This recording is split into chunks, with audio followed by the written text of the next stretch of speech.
Hi there, welcome to Business Leadership Podcast. In this podcast, I interview successful business leaders and industry experts to help you grow your business. I truly believe that sometimes single insight can completely change your business directions and allow you to achieve your business goals. In this episode, I had a discussion with Connie Steele. Connie is a co-founder and a principal at the Flywheel Associates. She's also author of her new book, Building Business of You.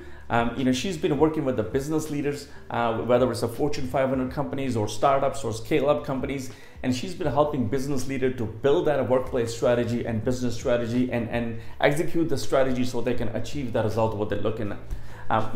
We had a discussion on many interesting topics, but I think you're really going to enjoy my discussion with her when we talk about, all business leaders trying to figure out, hey, what is a right workplace strategy looks like? Should we stay in a hybrid environment? Should we go back to office or a remote work environment works better?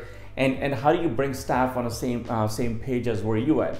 So, she talks about, process of building this workplace strategy and bringing everybody on the same page and how do you execute the strategy to achieve that desired workplace, what you're looking at. So if you like this, discussions, don't forget to subscribe to our channel. Until next time, enjoy. Hi guys, welcome to Business Leadership Podcast. Today my guest is Connie Steele. Connie, in the topic we have in front of the workplace, a lot has changed over the last couple of years during the disruption. Workplace change, the companies change, environments change. So you've been coaching C-level executives in this area. So I'm looking forward to learning from you. Looking forward to a discussion. Thank you so much for time today. Well, thank you so much for inviting me on your show. I'm really excited to have this discussion with you. Okay, thank you.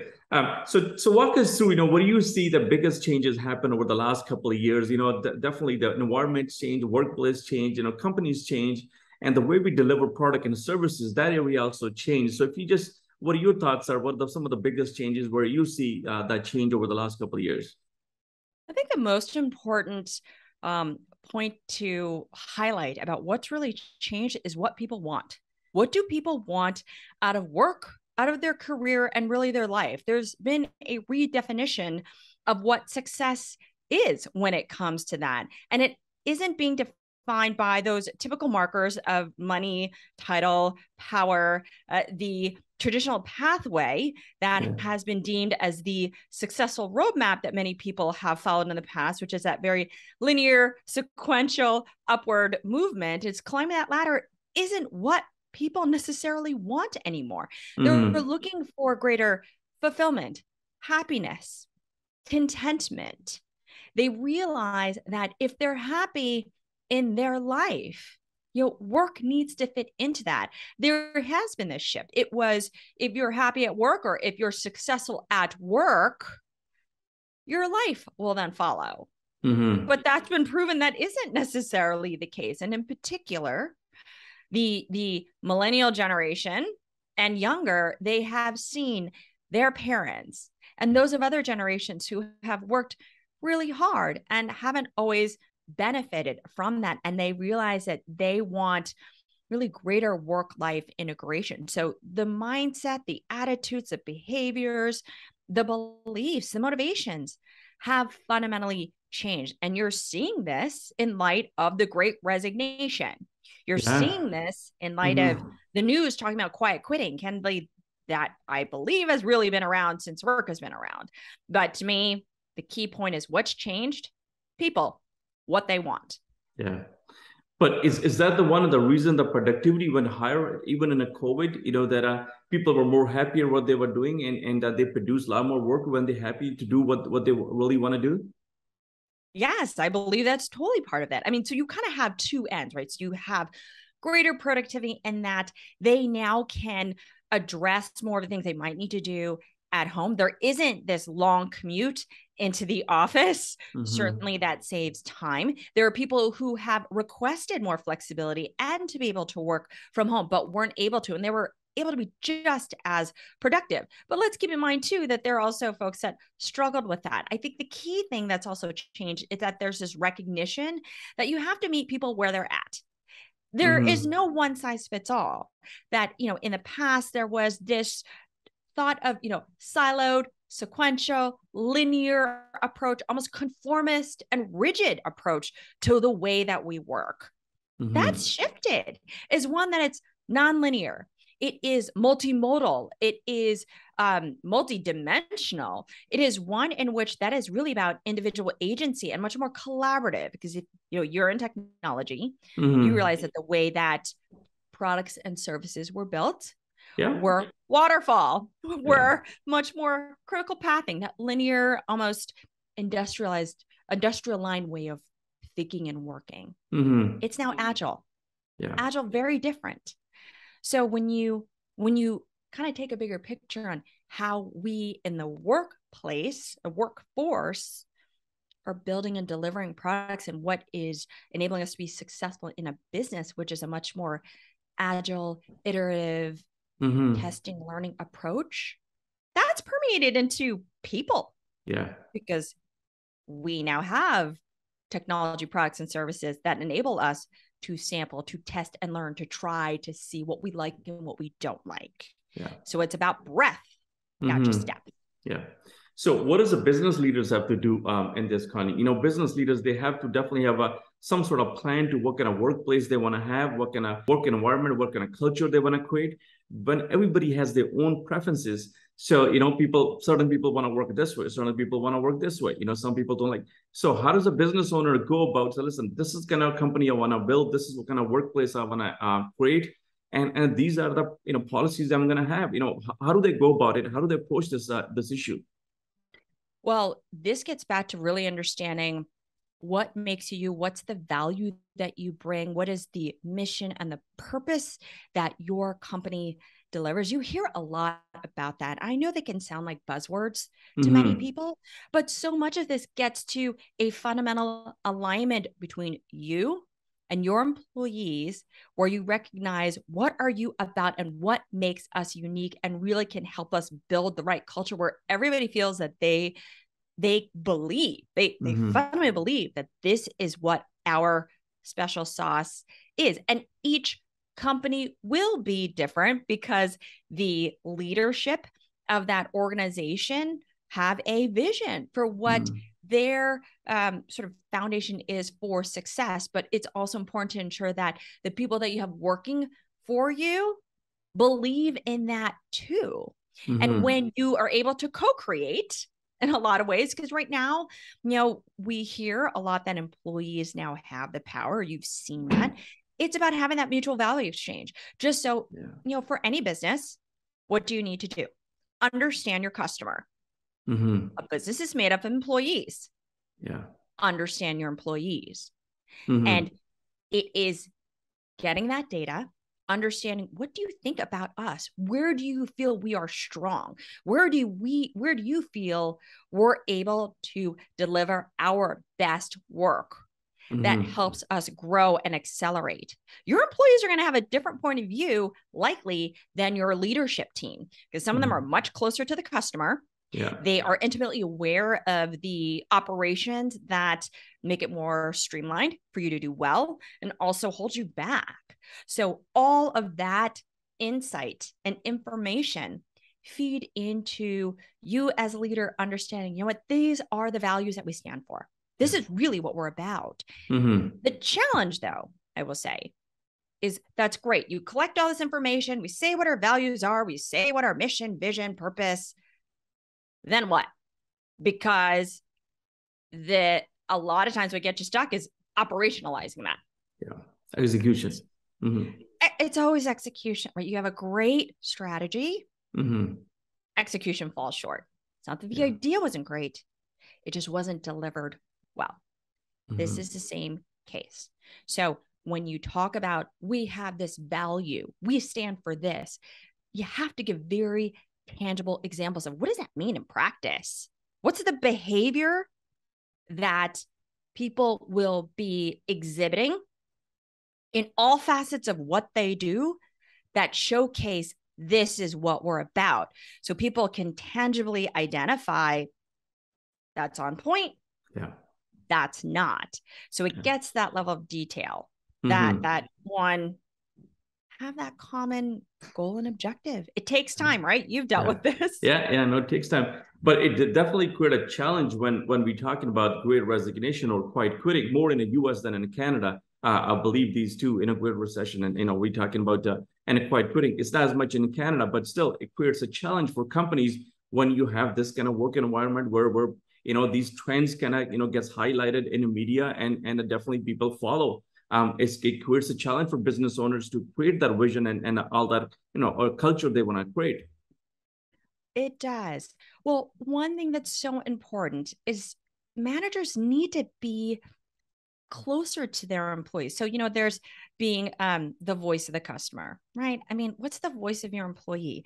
And we know that managers, business owners, leaders are also struggling with their own time. So it's hard because they may be subsequently quite quitting themselves, right? So there's this sort of domino effect. But we have to remember we're all human. Yeah. How do we connect to others? How do we motivate people? It's because you recognize that my manager or my peer cares about me. They actually know more about not just what I do in this job, but there may be other things going on in my life that they connect to, and they realize, hey, maybe they just need some support because these other elements are going on. So it just requires care. So leaders have to invest in their employees in terms of getting to know them. Yeah. Not just you're an employee, you do great work in this particular area, and I don't want to know anything else. It's the opposite. You have to start building that relationship and understand who they are holistically as people. Yeah. What makes them tick? It's not just the job that they're doing for you, but there likely is something else outside of work that they're incredibly passionate about.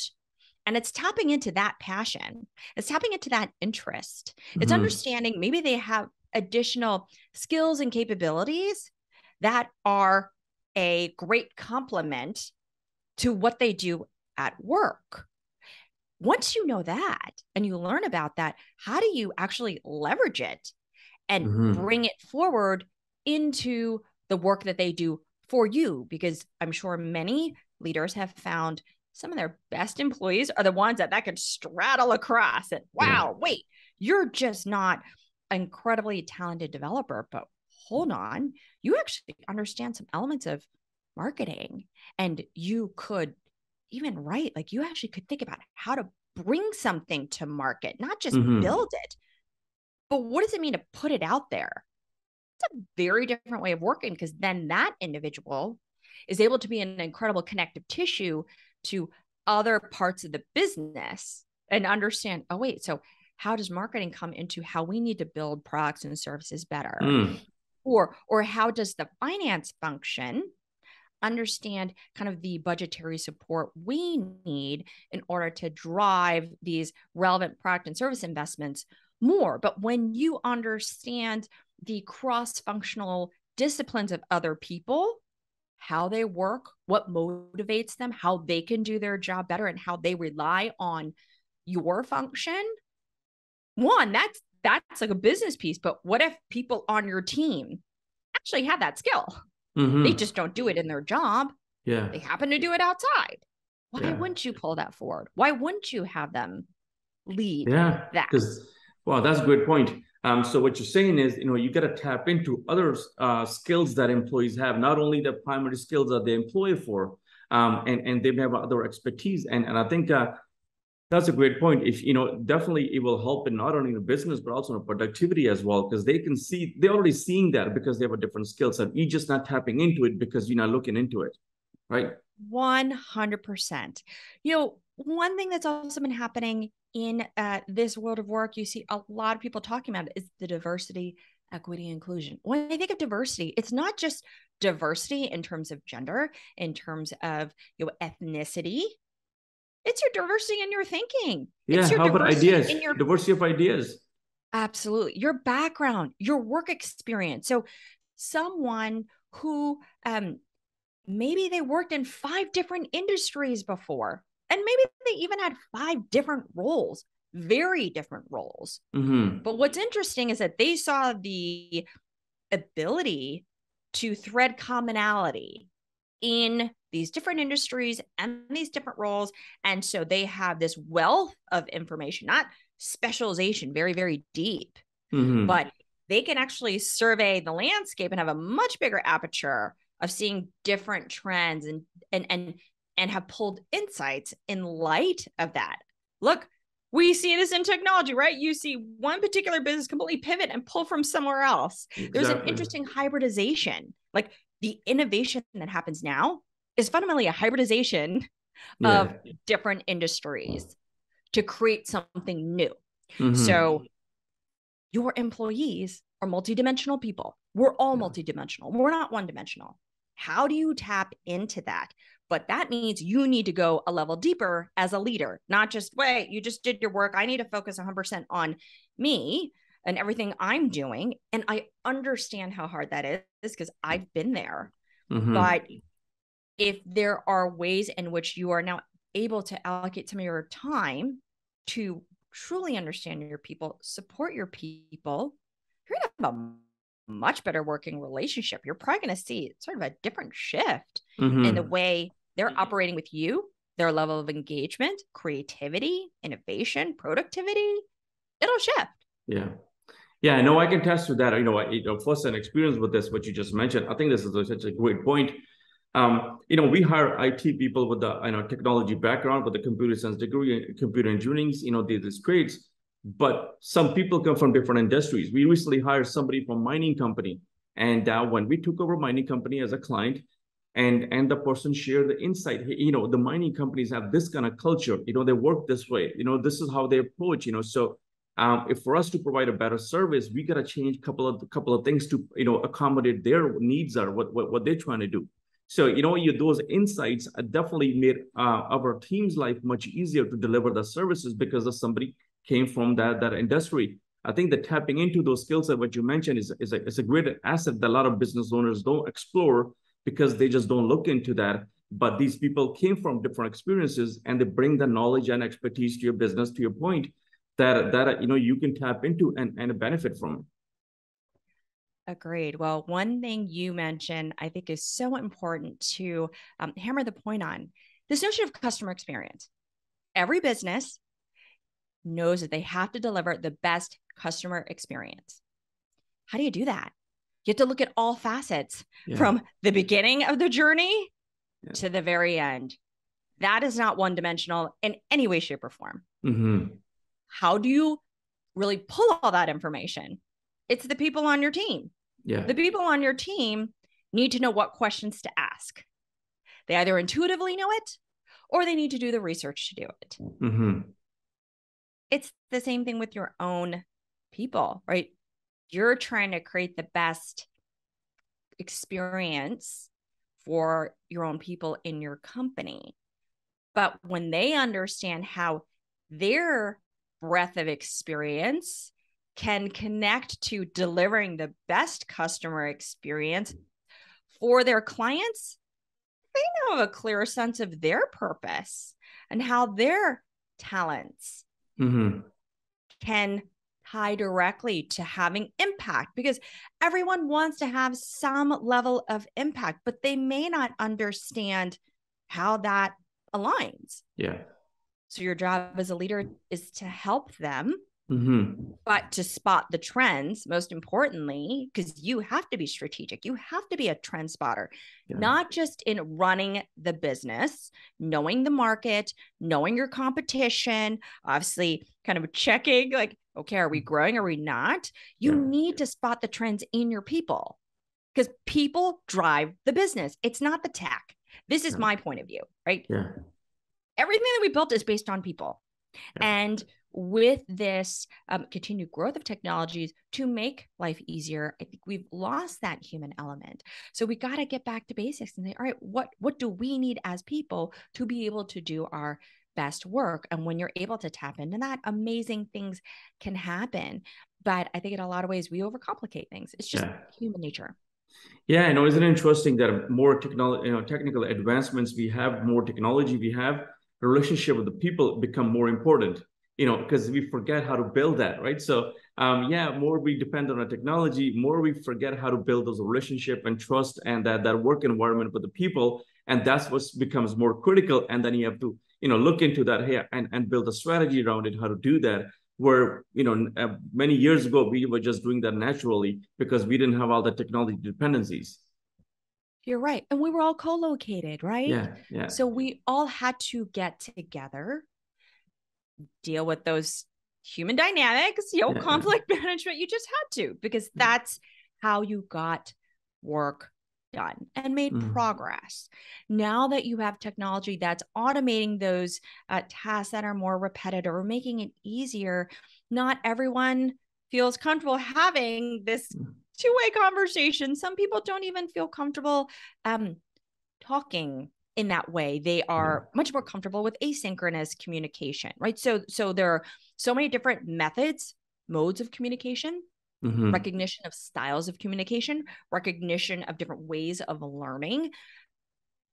How do you start to coalesce all of that? And it's so important to find ways to build the right relationship. Mm-hmm. Building the relationship physically is not exactly, I mean, they're foundational elements, but how you build a relationship physically is a little different than how you might build a relationship virtually on Yeah, social or so forth. But the communication, the EQ skills, EQ in particular, is so yeah, incredibly important. And that's not something you learn in school. yeah, It's not something that many people may recognize as a foundational skill to have. We are taught you have to have these hard skills and to have specific credentials to do the job. mm-hmm. But you and I know that to move any initiative forward requires influence skills, requires Yeah, communication skills, requires ensuring that all the people who are part of a project understand what you're trying to do. yeah. And aren't these skills got more important during the last couple of years with the disruptions? We are more disconnected. We're not face to face, and these skills that you just mentioned, whether it's the soft skills or what we call it a influence skills, these got a lot more important because not only we don't have option to be in a person, but we still got to do the same job remotely or with the technology. And these with the leadership teams, these skills just got a lot more important because you got to understand people better. Who's working for you. Absolutely. And let's also remember during the pandemic, you have a whole generation of young workers or up and coming young workers that didn't have the opportunity to build really core foundational communication skills. I mean, they're in that phase where this will impact them in the Mm-hmm. future. Yeah. So they're struggling with that. There are surveys out there that I recall that many who are young want to come into an office too. There's sort of this juxtaposition where they're looking for a community because they didn't necessarily have it during that period of time. Yeah. And where many of us who have worked for, say, 15, 20 years, our early experiences of work were all being co-located. Yeah. We built our friendships there. Yeah. And so as we matured in our career, we may not have needed that as much because we formed really strong early relationships because of that. But if you think about some who are just coming out of school, they might not have had that. Maybe many haven't because they are now working virtually. Yeah. So that same sense of community or how they view community is different. Yeah. How do you, as a leader, work to build a strong relationship among team members when they aren't together? Mm-hmm. That may look different. Some of it would be maybe employing a quarterly offsite so that people can get to know each other on a really personal level Yeah. and build that connection that way. Uh, that part's necessary. The frequency of that will be dependent really on each and every company Mm-hmm. and leader and culture. But it's cluing into Yeah. that some people totally great with virtual, not a problem. They love it. That's the way they've always wanted to work. Others who are much more extroverted or love going into an office because they like being in a different location Yeah. may need it. So yes, there's more variables for a leader to be mindful of, which Mm-hmm. I know creates complication. It creates a lot of fear because it's not as simple as it used to be. But the reality is that, the world's changing so fast. you're not going back to whatever was normal before, because there is a new norm. Yeah. Just Yeah. a norm. Yeah. Uncertainty is a new certainty. And Yeah. that's what many people need to just acknowledge and get comfortable with. Yeah, that's a great point about the younger generation. I happen to hire a lot of young people in my industry, and I think you mentioned about the communities that they didn't have that bonds that built before. They just coming into an environment where everything is digital, and they're very comfortable with the digital. But I think one thing that I go to a lot of interviews, and one of the items I noticed that the new generation coming out of university, what they're looking for, they almost expecting that the leaders to be example of how they want to model behavior after. So if you're a leader, they're not taking your words for what you just told them. Hey, listen, this is my vision, this is my. They want to see, do you actually practice that? Do you actually lead with the example? Do you actually live through that? So they're almost looking for that example, that so they can follow you. So I think they not only looking, they almost demand that if you're telling them something, hey, this is this is how we run a company, but where's the example? So they almost look demanding that, hey, show me example what you do so I can follow that. Very true. Well, I also believe that they've heard a lot of the edicts that people will say. They'll just say, hey, we're about this. And time again, probably what they've seen with older generations, that there are these statements that are made or claims that we are going to do this, but nothing really happens. So prove to me that you are going to do that. Prove to me that you stand for what you stand for, that you are going to deliver. The other piece I think is really important for leaders to understand about just workers today in general, in terms of what they want, it comes down to integration, flexibility, individuality, ongoing development. I mean, 62%. And so we did a research study that we launched this year, because for us, it was really important to understand, what do workers want as people, not as employees, as people. For this reason, you have the continued growth of individuals who are choosing a different path in terms of their worker status. Not everyone is going to be a full-time employee. People choosing a creator path, freelance path, working in the gig economy, what have you. Or maybe what they're doing is creating a portfolio career, which is what I have in my book, this idea of a career mashup, is that what they want to do is pursue multiple avenues such that they can reflect all their skills and talents. So that could be a portfolio career where they have a more dominant type of role or position, or maybe they have multiple that are creating multiple revenue streams, or they have a super job, which is somewhat we talked about. It's that they're really one primary job, but it's leveraging all their skills. But the point, is that they really see the, I'd say, necessity to be able to express, who they are. And 62% of people indicated that their work and career are integrated, right? If they're saying work and life are integrated, that should tell you something right there.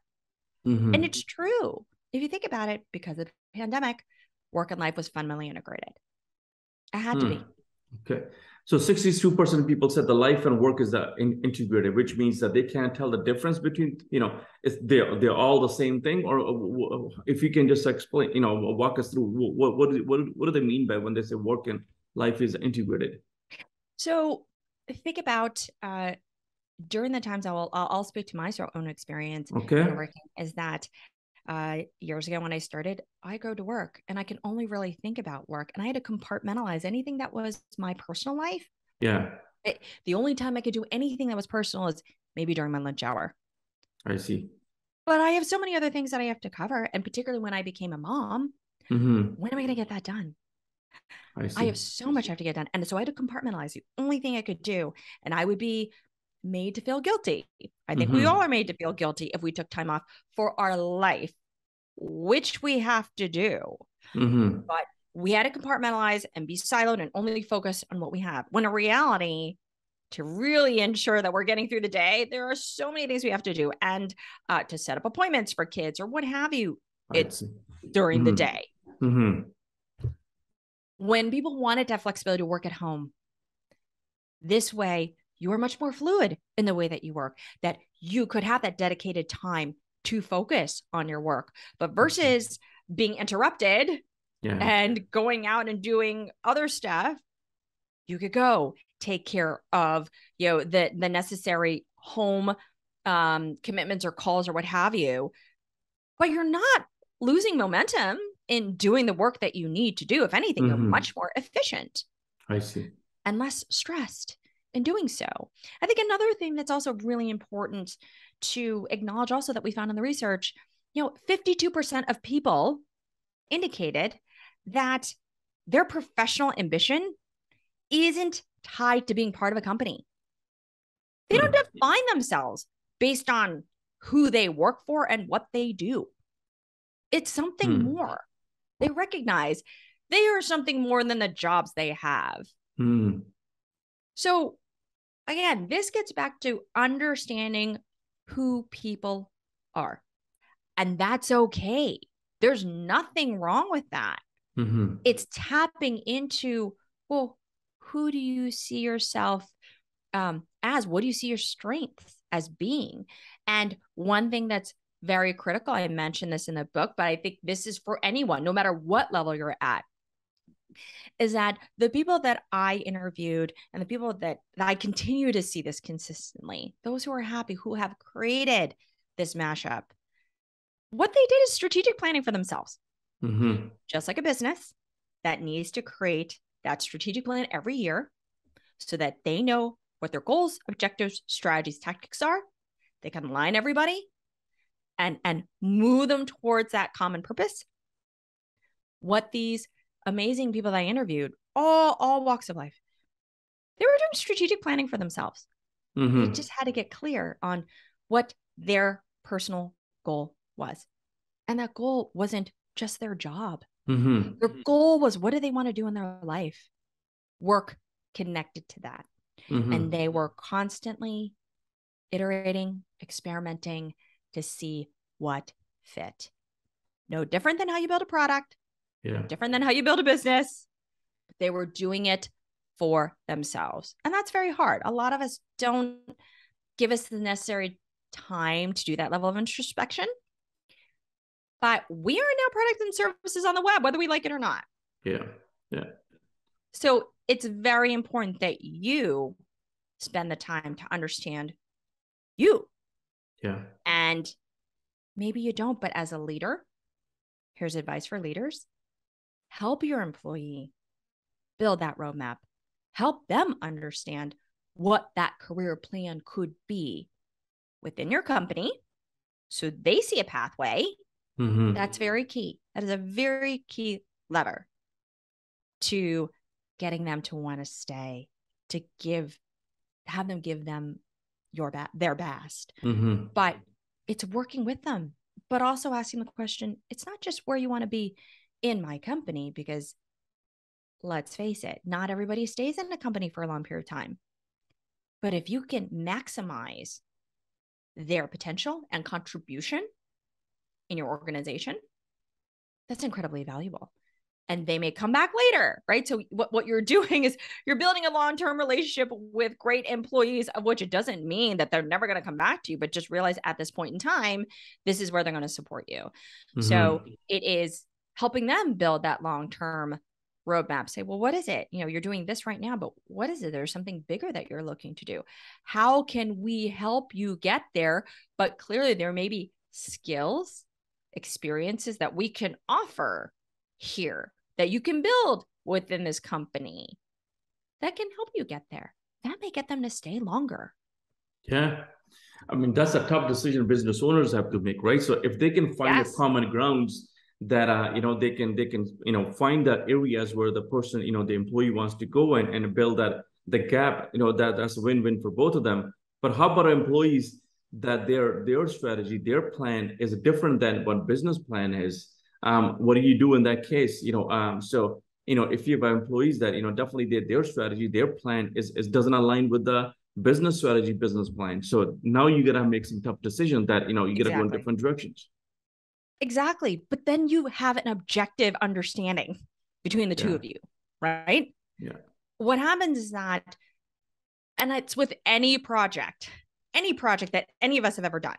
We get into a room with people and folks are not fully clear on what the objective of the meeting is and what the objective of the project is, right? And it's uncomfortable. Nobody wants to bring it up. Yeah.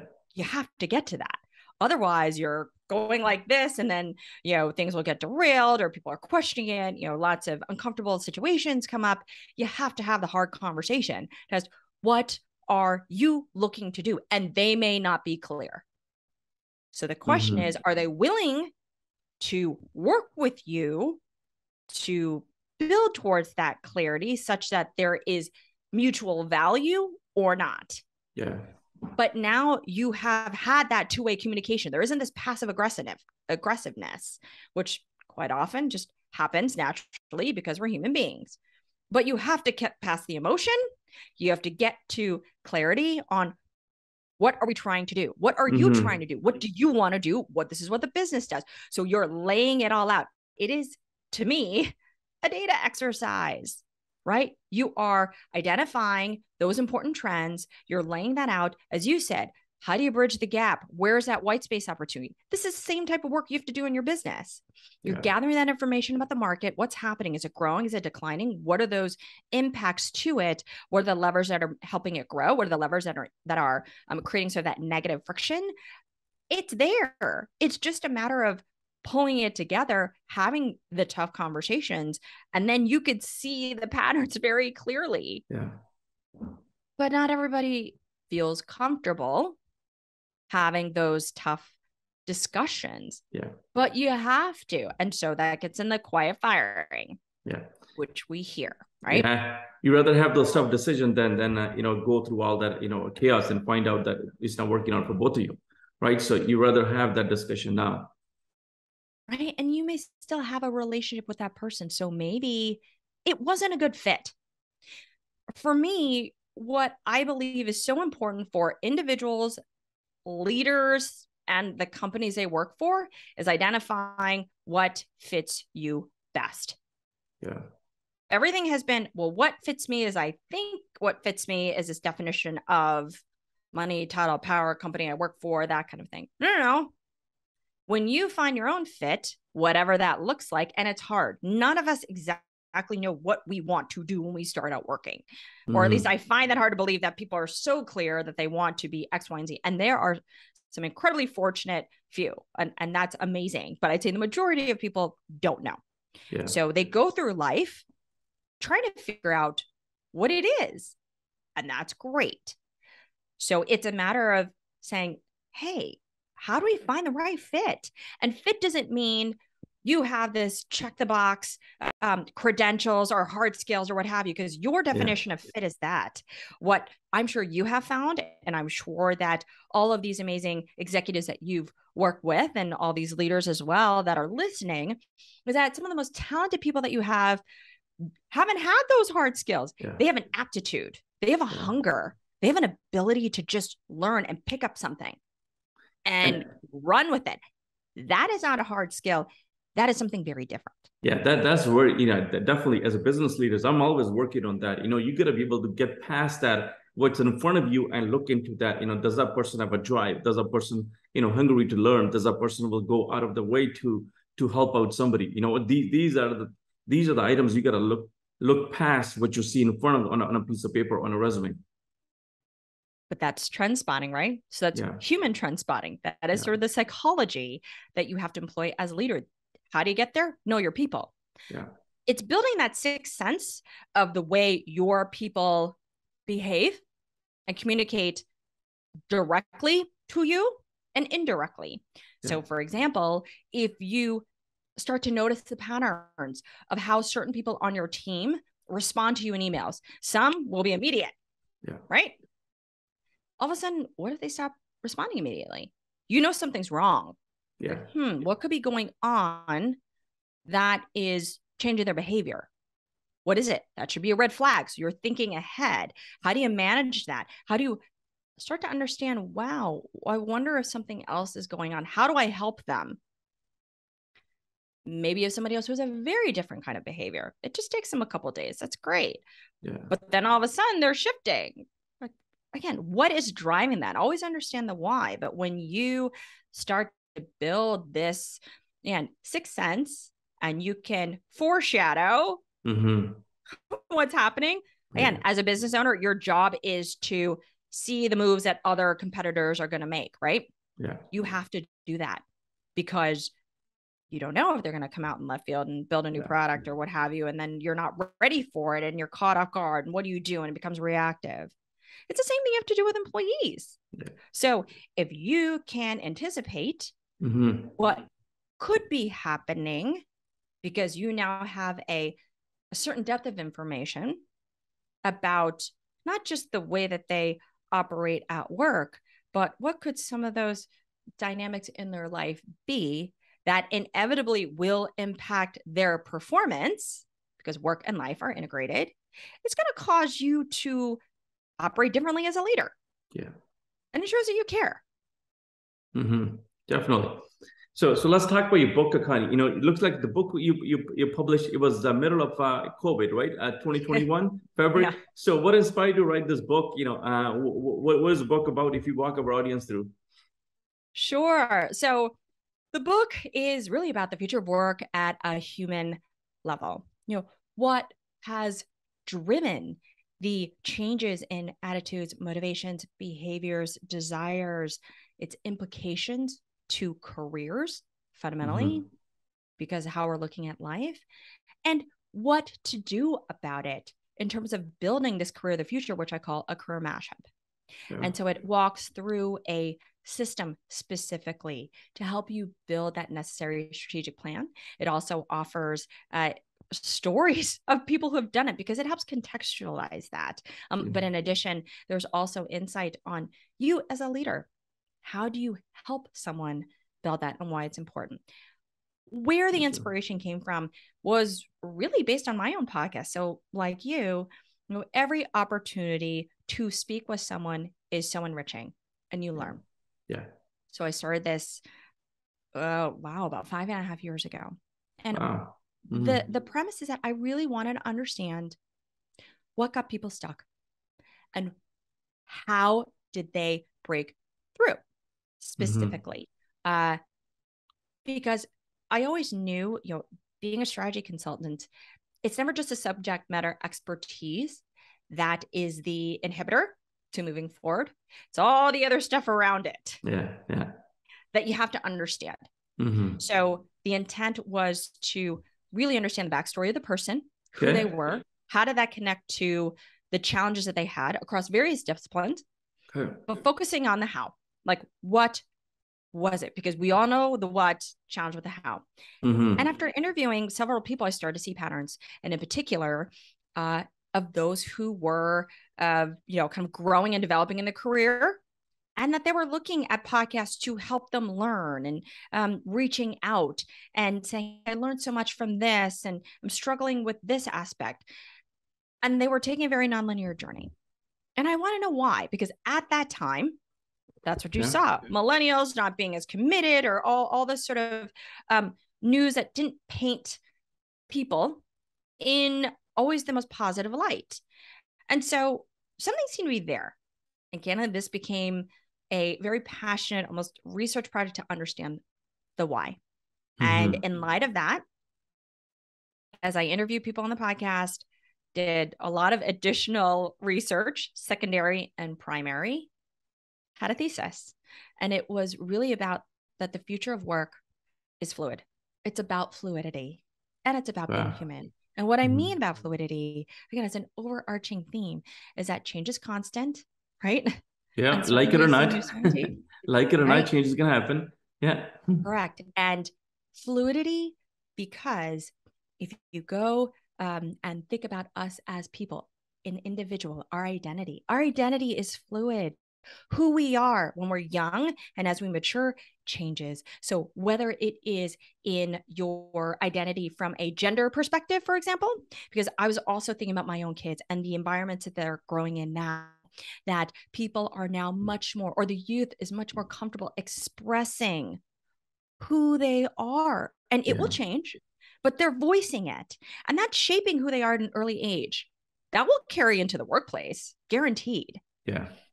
That coupled with very interesting examples of how I was seeing people craft their careers. So as an example, the aha moment that I had in terms of the career was I was watching a HBO Real Sports episode, and I was with Justin Tucker, who was the winningest kicker of the Baltimore Ravens. Now, I'm not a huge football fan, but I love sports biographies. Yeah. He happens to be an opera singer as well. Wow. And he talked about how being an opera singer is so valuable to him and that it makes him a better athlete because of the breath work that he does, stronger diaphragm. And so he connected two things that were completely independent into something that he has always done. He's like, I'm not giving it up. And I saw that again and again and again in a lot of different people. When you kind of walk away from the very traditional corporate environments, you're like, wait a second. A lot of people have been doing this. They're expanding their aperture and bringing those elements to life. So I have, for me, it was important to share this trend. And I've continued to see it. You're also seeing more media coverage about the portfolio career. Many people have been doing this portfolio career, particularly those who are younger, much more entrepreneurial.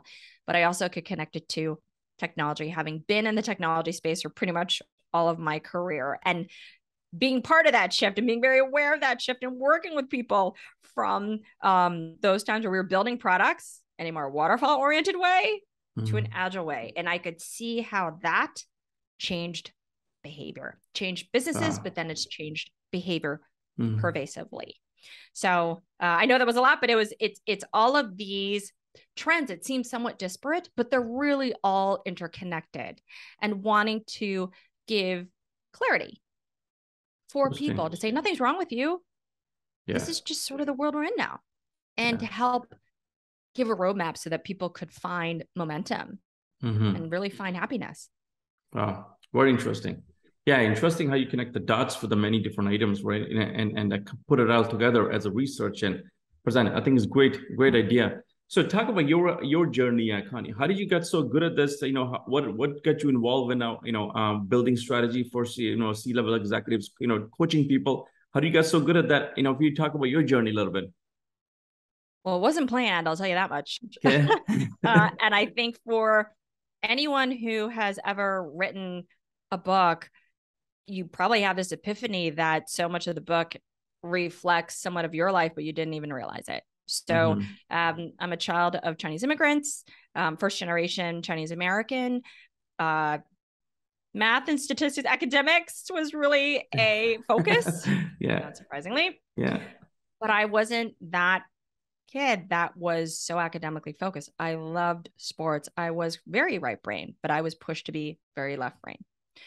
So I always felt like I didn't exactly fit.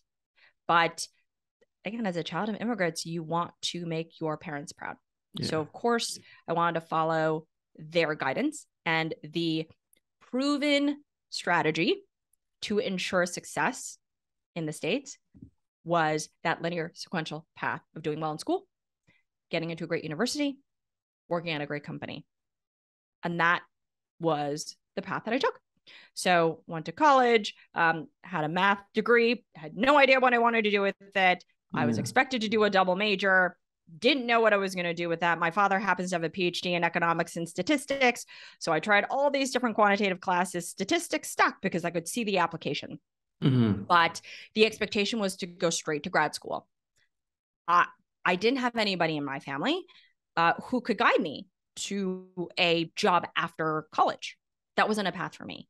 But I had no idea what I wanted to do. So I knew I'd go to grad school, but then what? So true story, I went to the library, looked at vocational books, and learned about marketing and realized, wow, I really like this. And then the discipline of marketing research, which is leveraging the statistics to help you understand consumer behavior so that you can learn how to build products and services. So that is sort of in the tech world, like think of product marketing. Yeah. And that is what put me down the path. Like, wait, I think this is it. I took a marketing class, loved it. And then I decided I'm going to do applied statistics with a focus in marketing research, went to graduate school at the University of Michigan, and then pursued consumer packaged goods companies because I knew that consumer packaged good companies were known for brand management. So to be at a premier marketing organization, you worked there. So I took that path, worked at a fabulous CPG company for 3 years. But at the time, the web was getting big. And I knew that the web was going to change everything.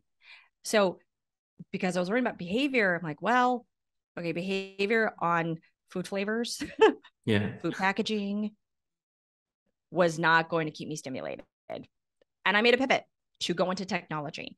But I think the key thing I also learned to myself is that I was pushed to doing very, very quantitative type work, which I truly enjoyed, but I got exposed to the marketing side, the strategy side. How do you take that data and subsequently build the necessary products and market that and share it with the world? I was so fascinated by the creative side. And I knew at that point I wanted to pivot and do marketing, get more into strategy, but in tech. So then I made a pivot, worked at AOL for 8 years, and pretty much had stayed on that path, and then worked at Network Solutions. So I chose also in my roles to go broad, not just in one area of marketing, but I wanted to learn all different types of disciplines. That was purposeful. However, so I was probably doing breadth at the same time trying to go up. And then really it was 10 years ago that I chose to make the most significant pivot. And I was a executive, part of the C-suite team at a technology company. And I was the youngest member, the only woman with children, and the environment wasn't a fit. It was unfortunately somewhat of a toxic one. And it was, my entire team was remote. So started 11 years ago. So I knew what remote was 11 years ago, but I wasn't remote. I had to be in the office. And I had a long commute.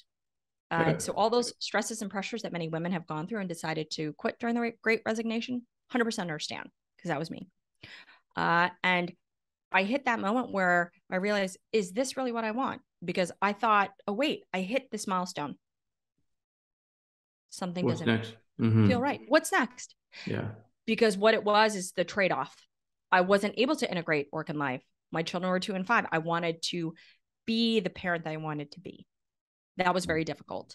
So I had to make a decision on how can I still grow? How can I still develop? But it won't be in this role. What does that look like? And so at that time, obviously early on, the gig economy isn't what it is now. But I chose that path as the next step to give me the chance to experiment is really the best way, I guess, of putting it, is that I knew this could be a way where I could learn and I could grow.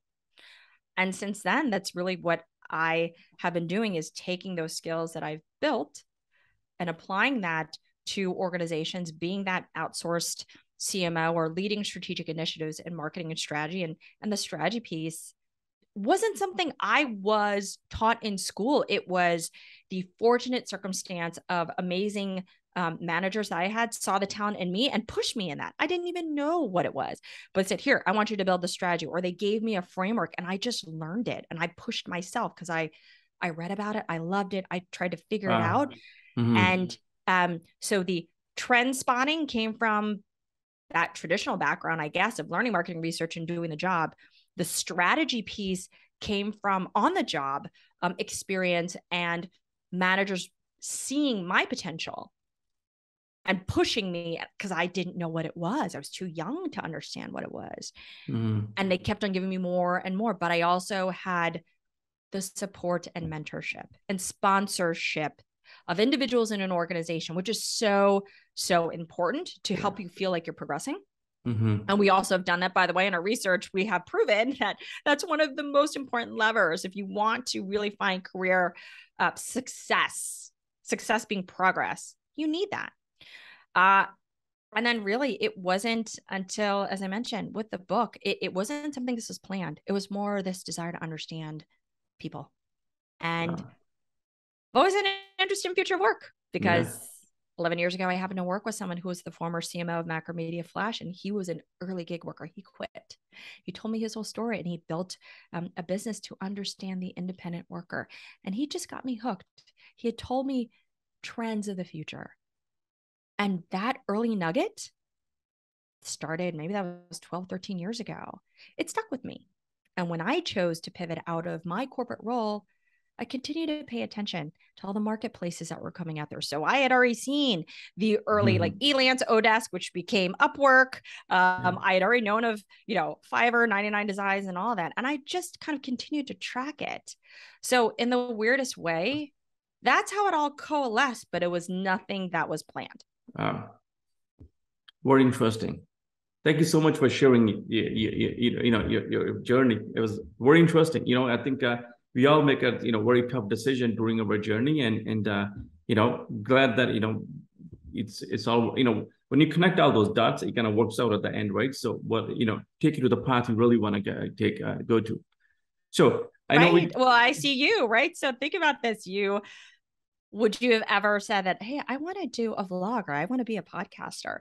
It's probably not something that was originally in your plan, but once you started, it probably has unleashed a creative side to you and this very interesting world that you weren't even aware of, and that it fulfills you in a different way, and it's a skill that you've also built by doing this. Yeah. No, I spent about 6 months just talking to myself, like, do I want to start it? Should I start it? Should I do this? And then I finally started. And then, now I look back and say, listen, I wasted those 6 months. I should have started earlier. So much I learned from people like you.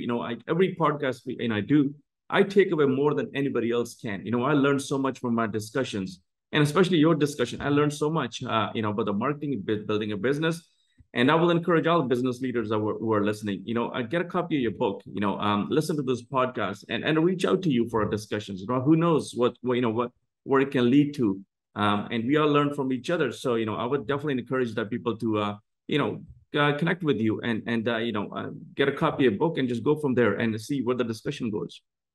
Thank you so much. And I know that I learned so much from people like you who have this desire to exercise a level of curiosity, openness, transparency, because they know that when they're able to really explore outside of their domain, that fires a different part of their brain, of which then they can impart and pay it forward to other people, because it's really all about helping others create the impact that they want to have. Yeah, definitely. So where can people connect with you? Where can they find your book? You can find my book on Amazon. You can go to barnesandnoble.com. But, to learn more about me and connect with me and get the any type of information you want, go to ConnieWsteele.com. So ConnieWsteele.com. And you can look me up on LinkedIn and connect with me. I'll definitely include links to all, your LinkedIn page and your website and where to find a book below the video as well. So business leader are watching, any message you want to leave for them, definitely they're going to build the companies, as we just finishing that disruption that happened a couple of years, they got to scale up the companies, they got to get back to, and employees, they want to find a meaningful work, they're really what they want to do. Any message you want to leave for these two groups? I think what's really important, we think of a business and remember who your target audience is. Know thy customer, in this case, know thy employees. And when you always focus on that basic premise, it will help you better learn how to reach your business goals. Yeah, definitely. And at the end of the day, business is all about people, whether it's employee, whether it's customers or your vendors, more you get to know people, definitely take you to different places. Very interesting. Absolutely. Hey, thank you. I want to acknowledge you for the time. Thank you so much for time. I learned so much. I look forward to our next discussion. Thank you so much for time, Connie. Thank you so much for having me. Yeah, thank you.